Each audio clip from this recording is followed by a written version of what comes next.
Going on. Seller Sessions Live is back after 3 sold-out shows. Come join me and an army of 7-8-figure sellers from around the world. Once again, we fly in the world's best Amazon speakers, dropping cutting-edge marketing tactics. This time we have a series of fringe events giving you a weekend of learning, networking, and the legendary parties we are known for. Hey guys, welcome back to Seller Sessions. Today we have a special roundtable. We're bringing in some of the leading brokers within inside of our community. We'll go around the room, starting with Michal first. Can you please give an introduction? We'll move on to Chris and then finally with Ben. Sure. So hi everyone. Hi Danny. Great to be here with you. I missed you. Michal, I'm the CEO and co-founder of Fortunet. We are an investment banking firm specialized on e-commerce.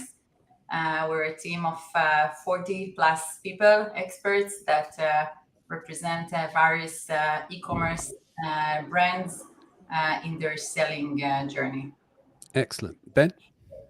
Hey, I'm Ben Leonard, co-founder of Ecom Brokers. After exiting my first e-commerce business in 2019, I teamed up with my co-founder Allison, who was my accountant, who helped me on my first deal, and we are representing sellers internationally, helping them plan and then execute their exit strategy. Excellent. Jason, would you like to do an intro? Absolutely. Yeah. I'm Jason Somerville, one of the founders and managing partners at Global Wired Advisors. We are an investment bank in Charlotte, North Carolina. We focus on consumer products, digital first brands. Typically, we've been, doing this for a little over 6 years now. Prior to this, I was a banker with Bank of America and a large hedge fund in Miami, Florida, and excited to be here. Excellent. Chris? Yeah, well, Jason already gave kind of part of my intro, so also with Global Wired, and my background's in consumer products, so kind of more enterprise CPG for the past 16, 17 years. Excellent. All right, so let's get things kicked off. We'll roll it back a little bit. We've had a good run, as we said, in terms of exits and stuff, and then we started to see a slowdown last year. I did a show with Paul. We kind of documented a lot of that stuff, so if you want to go back and listen to that will be on at sellersessions.com. But I want to see from you guys, let's start with January of last year. From brokerage point of view, the changes that you see, we had a very good 2021, right? And 2022, we see a bit of a slowdown. Some would argue it is more of a slowdown than it actually was. But the visibility of aggregators kind of stepped back a little bit, right? So you didn't see them advertising as much at events, etc., etc. So starting with you, Chris, let's talk about last year first to get your thoughts and the adjustments that you see with the move in the market. Yeah, I'll give a kind of a quick, kind of succinct answer, and I'm going to pass the baton to Jason real quick, if that's okay. But I mean, look, we saw the end of a bull run. Basically, You saw a massive run up of venture debt that came into the space, and the tide came in and it came back out, and that's effectively how venture markets tend to work. And right now we're just going through a normalization of how things probably will begin to look moving forward, where you had a crypto run up of aggregators, right? You had 100 going after a lot of businesses in a smaller pool of businesses, and so now we're starting to see cost of capital get more expensive. We're starting to see operations and operators break down. And I think, we're going into a period, and we're already feeling it 22. And I'd say once Q4 marks come out for a lot of these aggregators in Q1, Q2, you're going to see even more correction in the space. But Jason, any additional thoughts on that? Yeah, again, just to stay succinct, I mean, I think that's right. I think 22 was a kind of a year where, from an exit perspective, from an acquisition perspective, we saw volume, come down. We saw multiples come down. And I think what we saw was kind of a glimpse into the future a little bit of, what are the key drivers going to be, right, moving forward of, when it comes to sales of assets and businesses that are heavily focused on Amazon and heavily focused in consumer, what are the attributes, what are the KPIs, that the acquisition market is going to focus on I think, in what tends to happen in bull markets is fundamentals tend to take a back seat because there's just kind of a frenzy around, buying assets and bidding things up. And then as things start to normalize and let's say come back to earth, there's typically a focus on fundamentals. And that tends to happen in all markets, whether we're talking about an M&A market like this or, the bond market, right? So that's I think what we saw there was kind of a little bit of a, all right, going forward, these are the kind of things that are going to matter, for business owners to focus on, because when it comes to, what's going to make their business an attractive acquisition target, there's going to be key core fundamentals that I think are going to win the day versus, I'd say more of a macro, tailwind like we saw. Yeah. Yeah. So I agree that 2022 was kind of back to normal. For itself, it was a good year. When we compare it to 2021, no question that it was not the same. The hype that we've experienced then didn't repeat itself, and we saw this market actually maturing in front of our eyes with the help of the macroeconomics. But still, the fundamentals, if we're talking about those, so overall, I think that with time, those Amazon and other e-commerce brands proved themselves to be good investments. Not all of them for sure, but some of them are very good businesses that can grow, and they have just started their way. So in this sense, I think that the investment thesis around those businesses remain the same. This M&A industry relied upon aggregators for 2 to 3 years because this was an easy money that came into the play and that were just looking to be deployed as quickly as possible. So they won almost all deals as compared to strategic buyers and other funds that were interested in making those acquisitions because they were faster and they were willing to just do very quick deals. So now we see, of course, part of them failed, and which just makes sense. I mean, I don't think that it was something. It was a serious hope to see 100 new companies rushing to make all those acquisitions so fast and to see them all succeeding. So it only makes sense to see some of them fail. Others do succeed. So today, I think that what we've started to see during this year in 2022, gradually we've started to see the market more balanced, more stabilized, and includes and you see on deals the actual involvement of different kind of buyers. So we see aggregators competing against strategic buyers, private equities, and we see more and more deals that involve those other buyers. Altogether, I think that it's good. I mean, it's a good evolvement of this market. It's not as convenient to us. It was much easier and more fun to just do many deals very quickly and with high multiples. So we need to be more diligent and to invest more in those processes. But altogether, I think it's a good progress.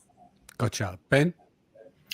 Yeah. So as the other guys have said, the buying frenzy is over, right? And those aggregators who haven't completely capitulated. And actually, let's just quickly talk about why some of them capitulated. Interest rates were so low, they could get money so dirt cheap that their cash flow arbitrage model went to an extreme for some of them. And they were just buying whatever they could get their hands on and seeing what would stick. Yeah. Which for many brands was all well and good. But as Amazon has become increasingly more difficult, I mean, forget everything that happened with COVID. Just Amazon in and of itself has become even more pay to play than it used to be over the last few years as this aggregator scene has developed. That many of those brands that looked like a pretty good acquisition opportunity on the face of it are that much more difficult to run, that in this new environment, they've just capitulated. Add all the additional pressures from COVID, the problems of factory shutdowns, the freight charges, and all the other issues that everyone has had to deal with, not just aggregators, is why some of these guys have failed. Not to mention their lack of operational capability. But the smarter ones are getting their house in order, and they're focusing on developing their existing brands and getting themselves set for the future so that they're in a good position to then still buy gems. And so that means, people listening will be like, well, yeah, this is all great, but what does it mean for me? It means that you can still sell your business in the future, even now, provided you have a great brand and a great business. It is no longer the case. A lot of people with crappy businesses got pretty rich over the last few years, and that just isn't going to happen anymore. There are also new aggregators still coming into play more often than not. Rather than being financial guys who raised money to buy e-commerce businesses, these are actually e-commerce guys that have raised money to buy e-commerce businesses, which is reassuring because we know that they're going to have better operational capability. And what's interesting about these new guys is they still have money to spend, new money that's being raised now to spend. And initially we're seeing them buy, several businesses quite small and then very quickly ramp up with sort of a minimum threshold of at least 5 million in turnover before they'll look at something. So people need to consider that they can still sell their business, but really what I would be doing right now is doubling down on growing my business with a view to exiting in the next 12, 18, 24 months and making my business a highly attractive proposition for a buyer. Yeah. Well, the bit I was going to add here, this is from Marketplace Pulse. This is a graph here. Let me just see if I can shift it down so it's more visible. So effectively, even though it seemed to go a bit quiet last year, companies were raising every single month of the year. So effectively, even though the hunger for buying up the businesses slowed down, there was a lot of money still being raised in the tens of millions on a monthly basis, some are multiple, all the way from January until December. Where would you see this money is going now? We'll start with Michal. Where would you see all this money is going to be deployed if they're not currently buying? Yeah. So first of all, part of it doesn't really exist because those statements about funds that we're raising, part of them included debt, which is accessible subject to meeting certain covenants by those aggregators. So part of this money is not in the market anymore. On the other hand, there is much more money than what you can see here. Because dry powder is held not only by aggregators, by those that survive, but also by private equities and certain strategic buyers. They need to acquire businesses. So I think, I don't have the number, but I came across various estimations. So one would say that there is a $30 billion, which is ready to be deployed around consumer goods brands. Also, so where the money, when will this money go? First of all, dry powder will find its way to make those acquisitions, and we see it happening. And I agree with what Ben mentioned. As opposed to 2021, where you could see acquisition of almost any kind of businesses. So today, buyers are more picky as of the size of business and the brand cohesiveness and growth and profitability is the key to be able to be acquired. But as much as there are sufficient amount of good businesses out there, so this money will go to acquire those. Yeah. No, I bear witness to a couple of rascal businesses that were sold in the rush as well. I'm like, they come to me, I went, just get rid of it. Just get rid of it. Get all your cash up front. It's like, it was way over the odds for what it was. And they'd already started the second Amazon business or both accounts. But I see some shocking deals get done just out of pure desperation. So it'd be interesting to see how those two brands perform. Rumors down the line, I'm seeing, I won't say anything in names, but people not seeming to get earnouts at the moment. It seems to be a bit to and fro. Does anyone want to rely on this at all in any way? Yeah. Everyone's rushing in. Go on, Ben. No Yeah, names, please. Don't name Yeah, companies. no names, Get of it in your course. fucking Yeah, neck. Yeah. it's happening. And a few things that people need to think about, and we always want to think about, well, so what? What does it mean for somebody who might be thinking about selling their business or is thinking about selling their business, further down the line in the next year or two?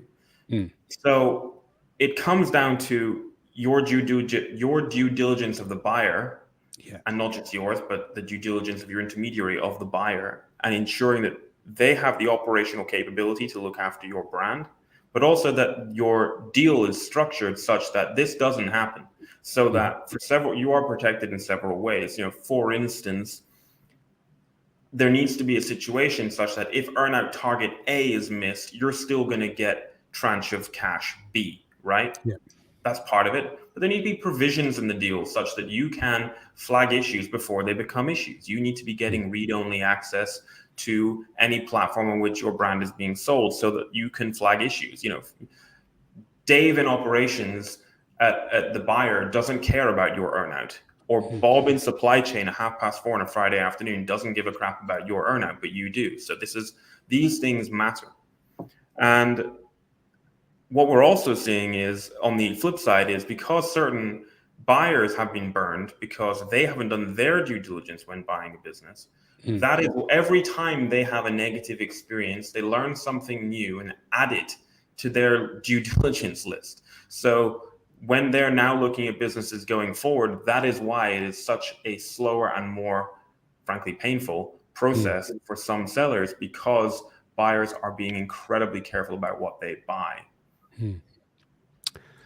Michal, do you have anything to add here at all? About earnouts in general. So first of all, it wasn't wise anyway to sell the business and rely mostly upon earnouts. So we always refer to earnout as an upside and not something. When we count multiple, we look at what is paid at closing. Because of the risk associated with that. And nevertheless, I can say I think that about 50% of our clients, and I'm not accurate here because I didn't gather the statistics prudently, but I assume that around 50% of our clients have gotten paid with earnouts during 2021. There were some occasions where we were disappointed to see that. This wasn't it's not in most of the cases, but there were some cases where buyers were trying to avoid paying earnouts, although they were due. I'm glad to say that with our involvement and some efforts, these were paid eventually. Yeah. So compared to what we assumed in the first place, that this is just an upside, the overall result is not that bad. If this is to reflect the level of performance of the aggregators itself, of course, it is disappointing. Yeah. Jason, Chris, anything you want to add there on earnouts? Yeah, I think we had some similar experience there with a few deals where the earnouts were due. The aggregator did not want to pay or was delaying payment. We got involved. We were able to kind of remedy that situation, which is good. It's good to know what buttons to push, and the things that ultimately matter, when you're kind of facing a counterparty like that. I think that so the rumors are true. There's not only the non-payment, obviously, for performance where they just didn't perform, so it's not actually due. But then, some instances where they are due but weren't being paid. I think that it's really from a due diligence standpoint. I think moving forward, I think anybody who sells their business to an aggregator or let's just say, a vehicle with the structure like an aggregator that's heavily venture debt backed, you always have to be, I'd say, cognizant of the credit risk that's associated with anything that, is due from that counterparty down the road. And I think, you have to appropriately price that risk when you're thinking about your structure and make sure that you're not mispricing it. And I think, along the way, we heavily advised against earnouts and really relying heavily on those. We absolutely, from our client's perspective, would want to push the value to the front of the deal, just because, I think not only is there credit risk associated, a lot of times there's an imbalance overall in just risk return profile in an earnout. A lot of times you're taking equity risk, but you're not actually getting equity returns. Yeah. And so that's the other thing. So earnouts, you always have to be careful in general with those, but I think particular now, especially as deals are getting done with aggregators that I would call might be a little bit shaky. They're not necessarily imminently going to, fail, but they're not the strongest credit risk. And if they're the ones that you're looking to transact with, okay, if you ultimately want to transact with them, you just have to be very careful in your structure to make sure that you're well protected. Mm-hmm. So going, sorry, go, Michal. Maybe just two things to add. One is the phenomena that we see, and I think it's a positive one, and the other is maybe an opportunity. So first, we see in some cases, we see our clients that already sold their businesses remaining very much involved in the management of their brands by the aggregator. And they're trying to avoid an aggregator's mistakes. So they're looking after the inventory management and the PPC. And they're very active on it. They give their ongoing advice, not because they have to, just because they're connected to their brands emotionally, and they want to do their best to have the earnout paid eventually. And we see that this brings to nice collaboration, and it is very much appreciated by those buyers. So I think that this is one thing. We see it just happening spontaneously, and we like to see it from both sides. The other thing, which I think may be an opportunity here and there, is to buy back those brands. And we are now negotiating with an aggregator, buying back a brand by the seller, where earnout is not paid. The revenue declined, and the seller strongly believes that he can grow it again. So we are negotiating a buying back, and this may be a win-win to both sides. So I think that this is something to consider. I'm not suggesting that this will be available all the time, but if a seller is interested, it may be a good opportunity here. Yeah, I mean, Ryan Daniel Moran, everyone will know him. Well, generally, most people know him within the community. I mean, he sold his brand a few years ago. I think it's between 8 and 10 million, or I can't remember exactly. You can check out his page. It changes every time you hear him speak. All right, okay. But ultimately, what happened? The people that bought it completely kneecapped the brand and run it into the ground, and then he bought it up for a fire sale, and now he's turning that brand around and rebuilding it. So you might start to see a bit of that kind of trend. I know he's got a lot of firepower behind him and resources, but that'll be interesting to see if that starts to play out in the market. Another part I wanted to cover was what I did notice is that they got to a point, especially around mid 2021, around the September time, we did start to see that, companies want to buy a brand, it does 1.3 million and the minimum SDE is XYZ. And then we started to see that shift up.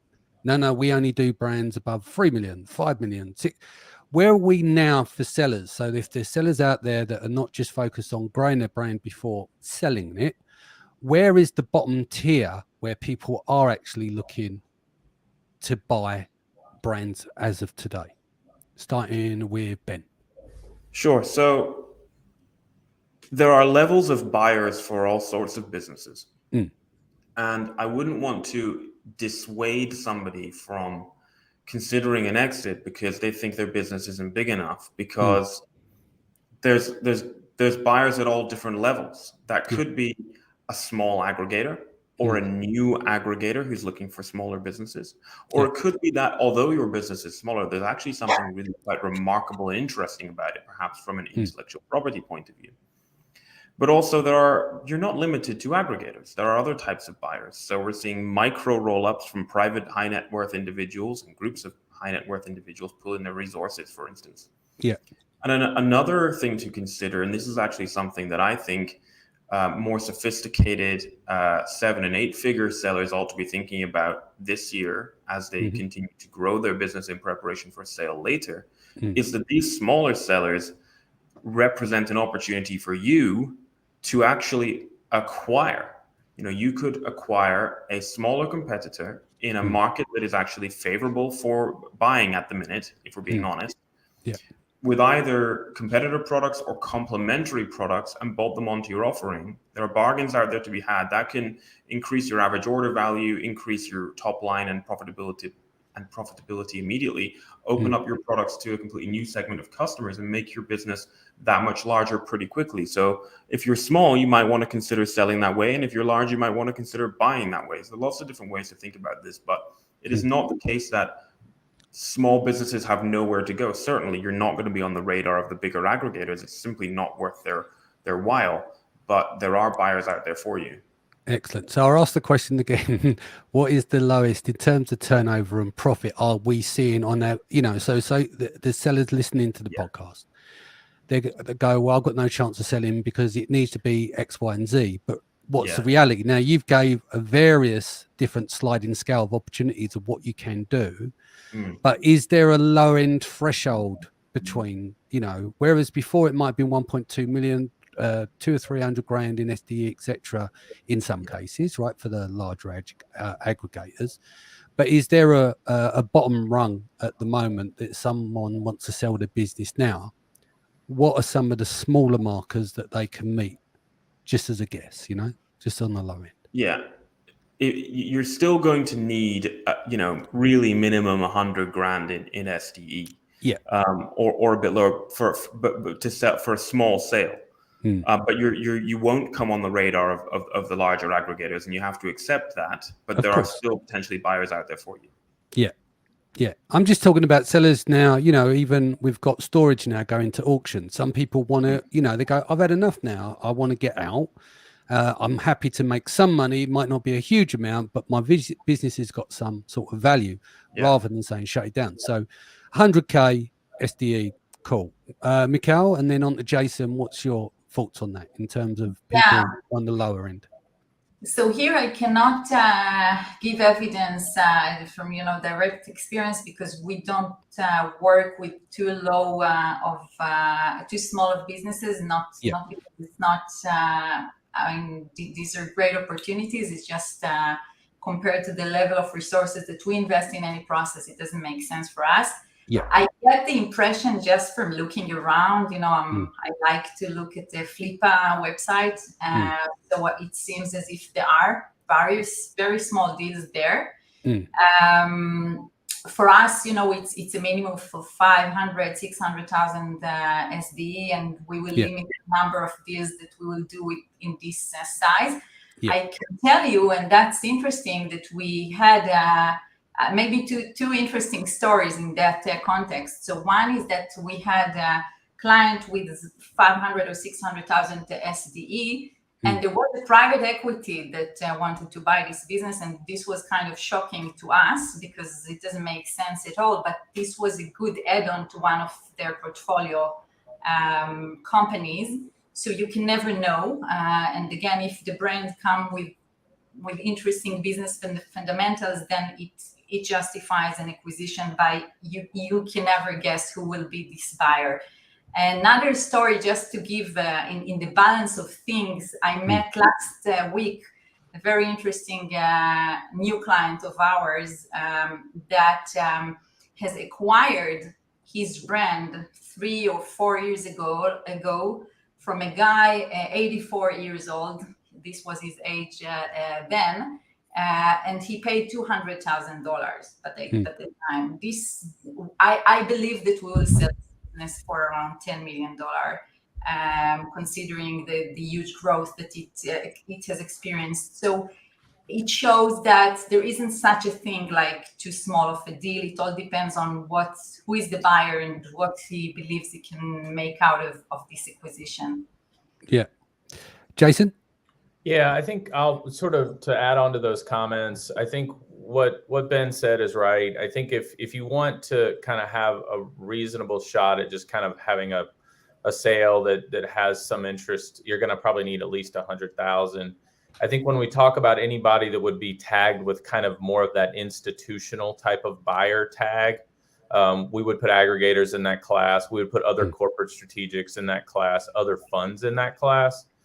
Yeah, I mean, typically you're going to need at least $1 million of SDE, and every now and then, as kind of Michal said, there will be kind of a one-off where 500 to $1 million, there will be, you know, an opportunity because it's just a really good fit for them. And I think that what we've typically seen is the more, you know, you're into the institutional type of landscape, the chances of driving higher valuation just, you know, go up for a lot of reasons. But as far as just simply getting a deal done and what's a sellable level, yeah, I would say it's 100. And I think what we are seeing, though, is interesting. You're starting to get this fragmentation in the market where we went through this period where aggregators just dominated the landscape, right? They were gobbling up all the deals, small, medium, large. They were just kind of, and now that they've left kind of a void in the market, you know, lots of different types of groups are filling the void, and it got even more fragmented. So you have a lot of groups out there that might have 30 or $40 million, which compared to most of the large aggregators is very small, and they want to do 4 or 5, you know, deals of, you know, say 10 million each, right? And and they're willing to say, well, maybe we will look at stuff that's 4 or 5 or 6 million. And there's a lot of those types of groups now that are kind of filling the void that the aggregators are leaving as they're having their difficulties. Yeah. So let's look crystal ball going forward. When do we start to see more of an uptick, you know, more of a visible one? I know deals are getting done, and we've seen that even though multiples came down, there's more buying now. People are still raising money on the aggregator side anyway. Where do you see the landscape from today and a year from now? What we're looking at for the next 12 months, started with Michal? First of all, I don't know, but I am optimistic by nature, and I have a good feeling about this year. I mean, it has started nicely for us. We are now working on several deals, so we see that the market is vivid. I think that I hope and think that it will be healthier than in 2022, at least in the sense that we will not see as much those behaviors of aggregators that during the process they are backing off their deals, and this created a lot of turbulence in the M&A, in the environment, and in the trust that sellers could put with these processes. So I think that this is something that at least we haven't seen for more than a quarter. So I hope that this is gone. And as of multiples, I think that that buyers will be more cautious. But for the right businesses that show growth these days and keep maintaining their profitability in a good level, I believe that these kind of stand out today, and they have more, to some extent, even a larger opportunity than last year because of the comparison. So this is what I believe. The opportunity is there. And I wouldn't miss this window of opportunity, because who knows what will happen next. Yeah. Ben?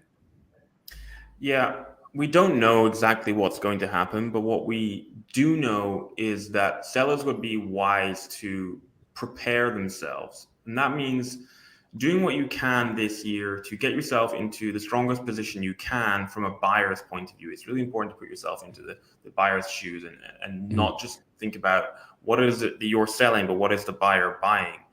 And so it's about ensuring you have a strong brand identity, because that, in my opinion, is the underpinnings of everything, that your business is growing, is profitable, and you're setting up growth opportunities for a potential buyer, and you're de-risking it as much as possible. You know, buyers are going to want to see a business which is got at least, 20% EBITDA margins. So ask yourself now, what can you do to get there if you're not already there?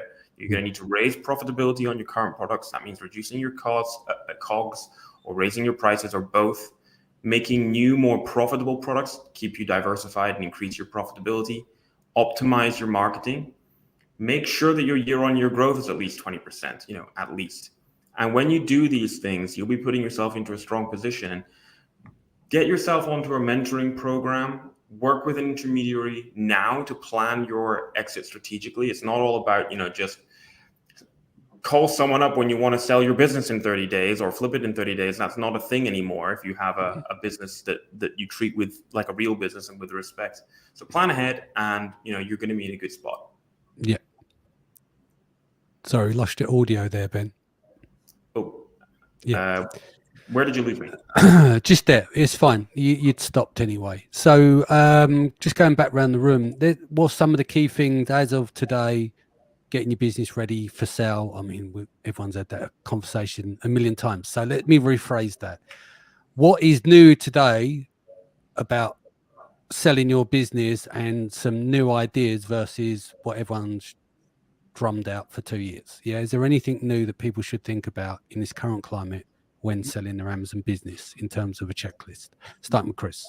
Yeah, I'll jump in on that. I think, we've been talking about this a lot more, obviously internally, but, through our growth fund South Call as well. The idea that I believe business owners now have to get into their head are kind of those traditional CPG tenets, right? Like, what does it really look like to be an attractive acquisition target? What does it look like to just be an attractive business, right? Mm-hmm. I think you've got to go back to some of the core fundamentals of being a consumer product brand. You've got to start to really look at your product development, and you've got to get away from what I would call, shortcut kind of hacks, and really start to put your head down and go, what does it really look like to build out a product roadmap? What does it look like to brand build? What does that even mean? And how can I apply that now to my business? What does it look like to go off Amazon? What does it look like to be omni-channel? I don't want it to be a buzzword anymore for me. I actually want to go into other, not just marketplaces. What does a direct to consumer effort look for me? What does that look like? Can I actually do it? Is my AOV there? Is my CAC, will I actually have the correct CAC? Will I have good LTV? Can I bring the consumer back to have that second conversation with them over and over again? So, I think that's kind of some bullet points that we've been really coaching a lot of not only clients and consulting clients that we currently have, but also kind of what we're deploying through South Call as well. Okay, cool. Jason, do you want to add to that? And then on to Michal. Yeah, I will. I mean, I think just to kind of echo what Chris said, I think it comes down to differentiation, right? I think that if I were to sum it up, that's the word that I would use, where, every business owner should look at their business with a very, objective, critical, I'd say, eye, and say, what makes my business special, right? What are the things that make it stand out, that, what make it, something that someone would really want to acquire, that could have a really good strategic value to an acquirer. And I think that goes and permeates through every function in the business. And I think, taking a hard look at everything from, we've all learned a lot of lessons about supply chain, right, over the last couple of years of saying, is my supply chain not only protected, but is it an actual asset for me, right? And what are the risks associated with it? So I'd say a very good focal point there, along with product differentiation, especially when we talk about companies that have, they're Amazon native and they've done great on the marketplace. But taking a look, and here's the good news. A lot of times you don't have to make massive overhauls to your product offerings in order to make them unique enough to be much more valuable than, say, some of the commoditized competitors that you might be up against.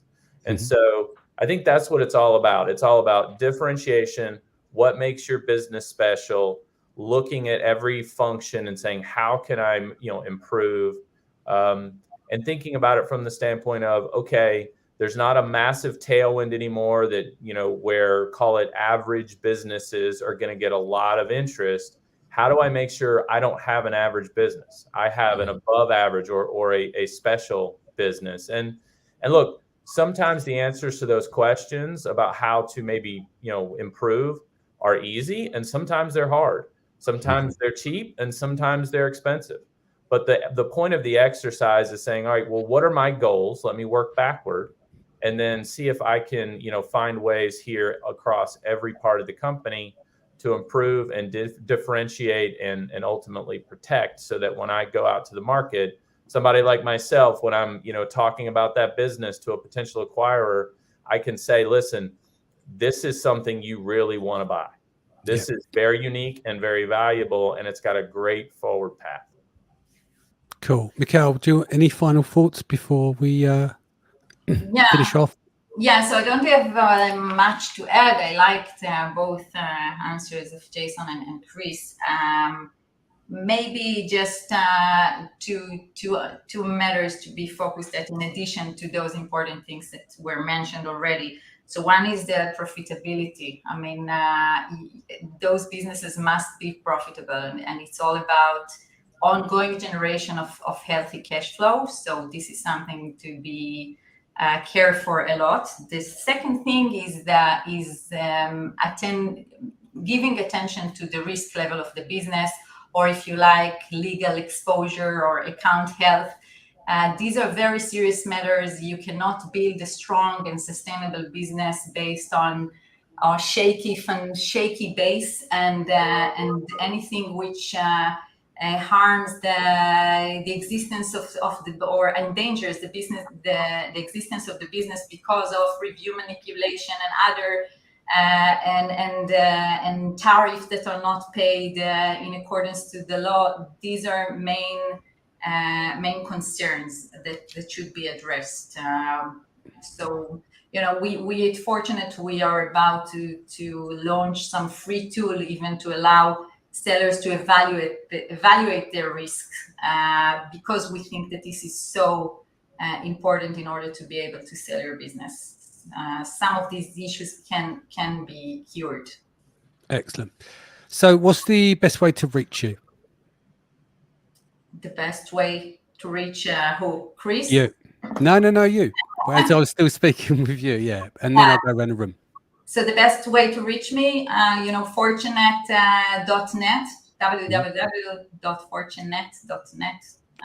That's our website, and happy to take any calls. Excellent. Ben? ecombrokers.co.uk. It's a UK domain. We're working internationally. Excellent. Jason? Yeah, you can reach me actually globalwiredadvisors.com or js@globalwiredadvisors.com. Yeah, same as you, Chris. I take it. Yeah, there's no difference. Just add a C, not a J, and then you. That's right. CS and JS. Make it easy. Excellent, guys. Hope you enjoyed the show today. Thank you, ladies and gentlemen, for joining today. Sharon should be back here tomorrow, and then Adam Heist makes his debut as a co-host on Seller Sessions the day after. Take care of yourself and your family. Much love, and I'll be back here next week.